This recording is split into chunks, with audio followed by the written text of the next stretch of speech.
Noxious, hurtful, unwelcome, pernicious, highly injurious or destructive in character, deadly, intending or doing evil. Sounds a bit ominous, doesn't it? It should leave you with the idea that providing a home for noxious weeds is probably not the best practice. Welcome to Noxious Weeds.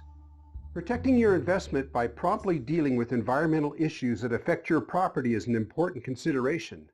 They are not likely to go away if you ignore them. The problem of noxious weeds gets progressively worse the longer efforts at treatment are delayed. This results in even greater difficulty in dealing with the issue, as well as escalating costs. This infestation of Canada thistle represents a significant issue for the landowners, more so because it's in the riparian zone. Noxious weeds are invasive plants that the state of Montana has declared a nuisance and are harmful to the native environment, croplands, and livestock. Noxious weeds were intentionally or accidentally introduced from Europe and Asia and do not have naturally occurring controlling agents here like predation or disease, which allows them to flourish. What are some of the characteristics of these plants that make them so undesirable? Spotted knapweed is a noxious weed that many landowners find it necessary to contend with. Spotted knapweed usually develops as a biennial, the first year forming a rosette. It should be mentioned that while each plant on the noxious list has its own individual characteristics, most important is that there are not any naturally occurring factors that readily controls their spread. A prolific seed producer, plants exude a chemical into the soil that prevents the germination of adjacent, more desirable plants. It should be noted that in the area of this weed patch, there are undoubtedly thousands of tiny seeds scattered about in the soil. The seeds can remain viable for more than 10 years. Keep in mind that passage through these weed-infested areas will spread the seeds to new locations by the means of tires, feet, animals, and wind. This will expand the size of the infestation and carry the seeds to new locations. We are looking at a noxious weed infestation of leafy spurge. The importance of noxious weed control on your property is, without proper management, noxious weeds will outcompete native and/or desirable plant species and create large infestations, if not monocultures. They reduce property values, reduce forage for native animals, can increase erosion, reduce crop and rangeland production, and many noxious weeds are toxic to livestock. Leafy spurge plants are very undesirable because of a vigorous creeping root system resprouting from those roots. Seed capsules burst open when ripe, scattering seeds widely. The plants are toxic to horses, cattle, and humans, forms monocultures, eliminates native species that are beneficial for wildlife. It is a state law that property owners may not allow noxious weeds to propagate and persist on their land. Refer to Montana Code Annotated Title 7, Chapter 22, Part 21. Enforcement compliance of the noxious weed laws for property owners that seek help with management from a local weed district or county extension is not an issue as long as owners actively manage the problem afterwards. Those that manage noxious weeds on their property, but adjacent property owners do not, can contact the district with a complaint.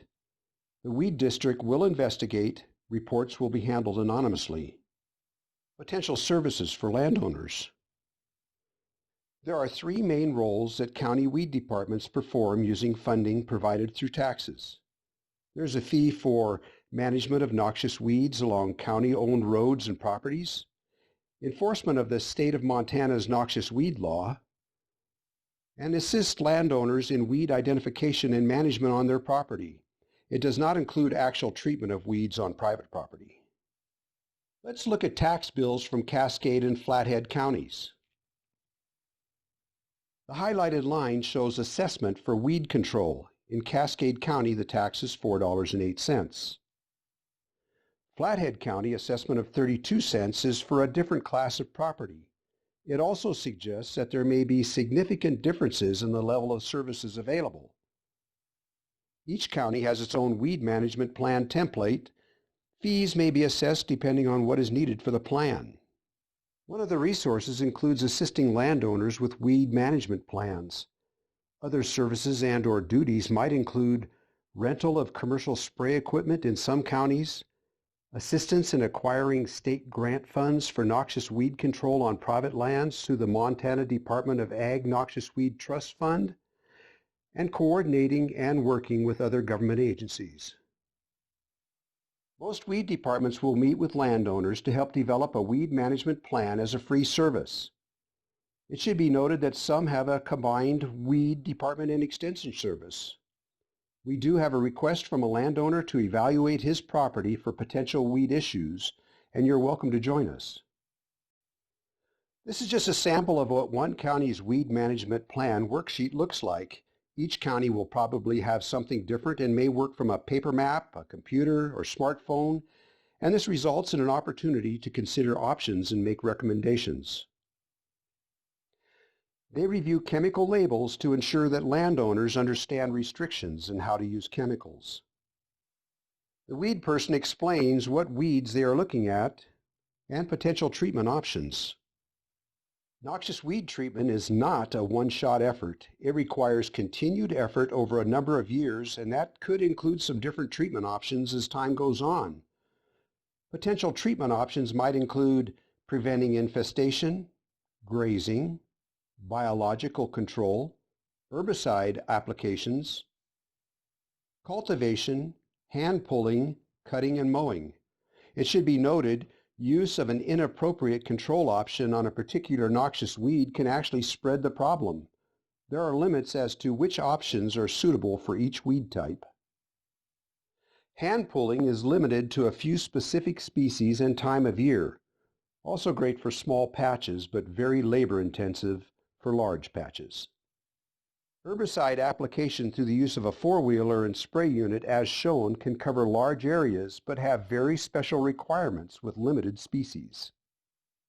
Biological control allows a landowner to treat one specific species with limited restrictions but is for long-term weed control since bugs are slow at controlling weeds. Biological control may not be available for each variety of noxious weed you need to control. Spotted knapweed is unique in that there are two biological control insects available. These beetles attack the roots and weaken the plant. Another biological control works on the flower seed head that reduces seed production. Additional services provided by some counties include rental of spray equipment for herbicide application. A list of commercial applicators might be supplied if the landowner is not up to the job of doing the control work themselves. Different types of spray equipment may be available.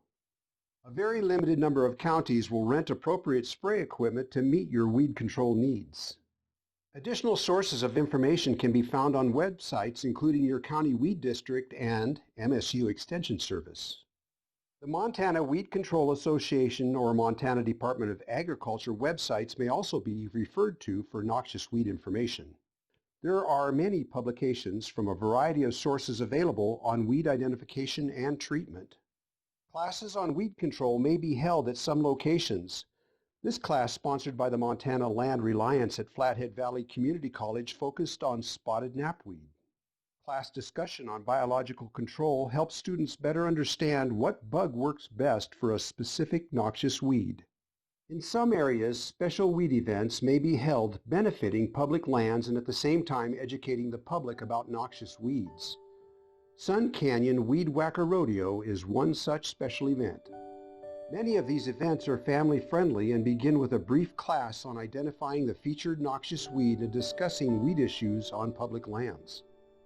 After the initial educational part, the volunteers spread out hand-pulling spotted knapweed at the Sun Canyon Weed Whacker Rodeo. These events frequently include a competitive event such as most pounds pulled, tallest weed, or longest root. Hey Mom, do you think this plant may win me the tallest plant prize? This event culminates with awards, drawing for prizes, and a barbecue.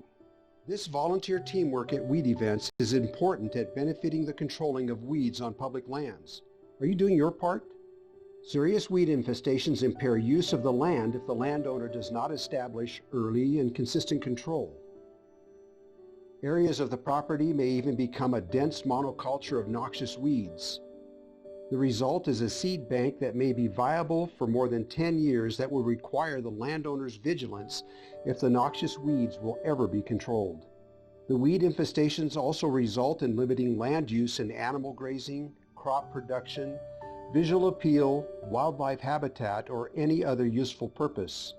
Another issue may be potential fines for not complying with state noxious weed laws.